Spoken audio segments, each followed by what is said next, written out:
Ak si na to netrúfate, pán premiér, je často zabaliť a ísť oddychovať. Slovensko si zaslúži viac.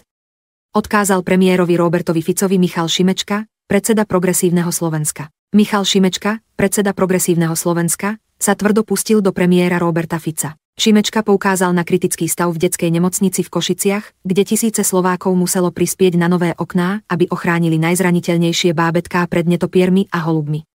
O zatekaní a horúčavách ani nehovoriac, zdôraznil. Okrem toho upozornil na situáciu v trenčianskej kardiológii, ktorá čelí kolapsu, podobne ako mnohé iné ambulancie a oddelenia po celom Slovensku.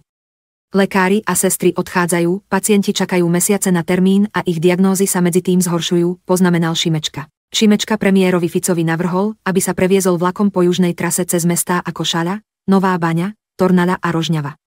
Za 7-8 hodín cesty sa o Slovensku dozviete viac ako počas mnohých letov vládnym špeciálom, tvrdí Šimečka. Taktiež poukázal na protesty, ktoré vypukli proti Ficovej vláde, ktorá podľa Šimečku na ľudí kašle a stará sa len o seba. Šimečka pripomenul aj situáciu mladých Slovákov v zahraničí.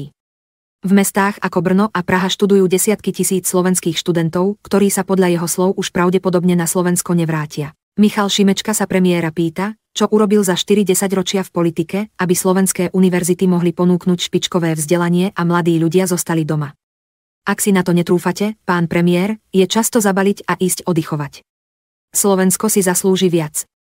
Zakončil Michal Šimečka.